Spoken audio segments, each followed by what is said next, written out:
আসসালামু আলাইকুম। সবাই কেমন আছেন? আলহামদুলিল্লাহ, আল্লাহর রহমতে ভালো আছি।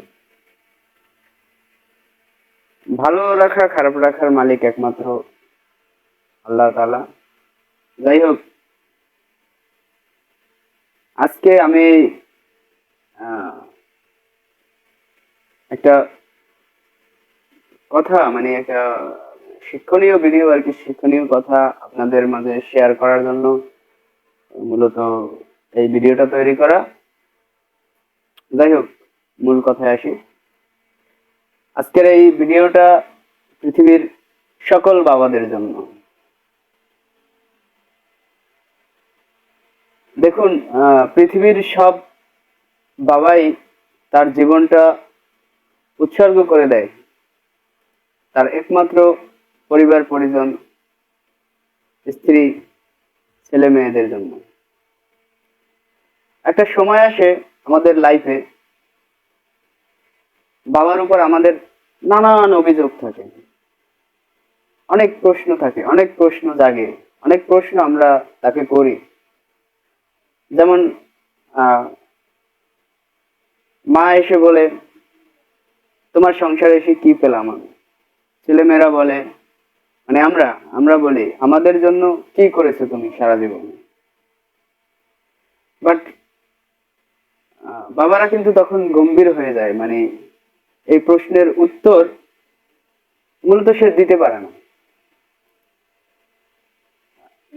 কারণ সে জানে যে তার আমাদেরকে পরিচালনা করে, লালন পালন করে, বা আমাদের ভবিষ্যৎ পরিকল্পনা করার জন্য সে কতটা কষ্ট করে।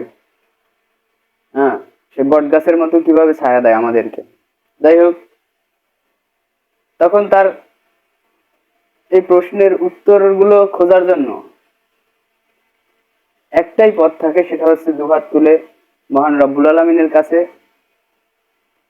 সে অভিযোগ করে এবং বুক ফাটা কান্না নিয়ে অশ্রু ভেজা সিক্ত অবস্থায় মোনাজাতের সহিত সে এটা করে।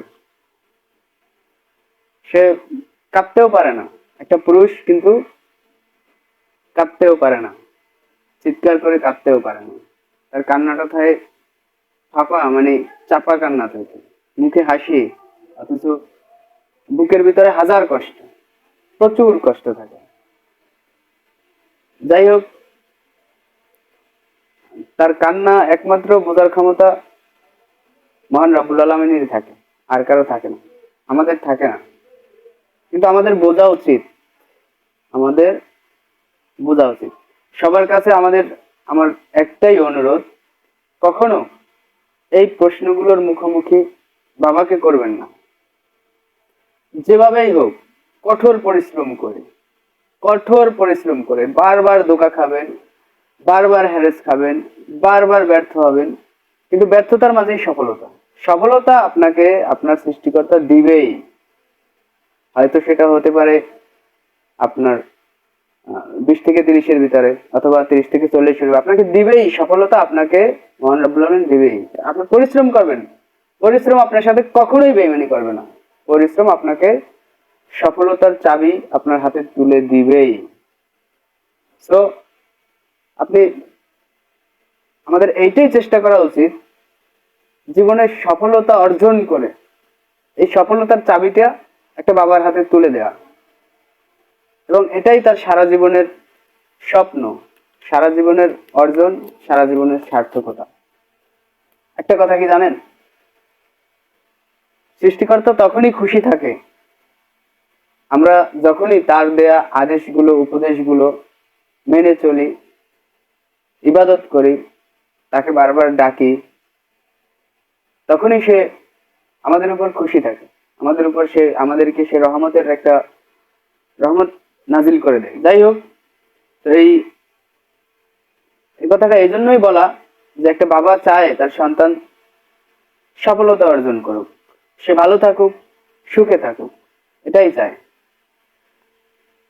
আমার কথাগুলো হয়তো বেশি একটা সাজিয়ে গুজিয়ে বলতে পারতেছি না। যাই হোক, আপনি বুঝবেন তখনই যখন আপনি সন্তানের বাবা হবেন, যখন আপনি একটা সংসার মেনটেন করবেন, একটা সংসার আপনি চালাবেন, তখনই আপনি বুঝতে পারবেন যে বাবার যন্ত্রণাটা কি। আর তাতেও যদি আপনার সমস্যা হয়, না বুঝতে সমস্যা হয়, তাহলে আপনি গভীর রাতে 2 রাকাত তাহাজ্জুদের নামাজ পড়বেন। নামাজ পড়ে আপনি একদম নির্জুম ভাবে একা একা আপনার লাইফটা ভাববেন, আপনি কিভাবে বোঝার পর থেকে ছোট থেকে বড় হইলেন, কিভাবে হলেন, আপনার আপনার পৃথিবীতে আসার পরে আপনার এখন পর্যন্ত আপনি যে চলতেছেন, কথা বলতেছেন, ব্যবহারটাও, চলাফেরাটাও, এটাও কিন্তু বাবার অর্জন। তো এই প্রশ্নগুলো যখন আপনি একাকী নিজেকে করবেন, তখনই আপনি সকল প্রশ্নের বাবার উপরে থাকা সকল প্রশ্নের, সকল অভিযোগের উত্তর আপনি পেয়ে যাবেন।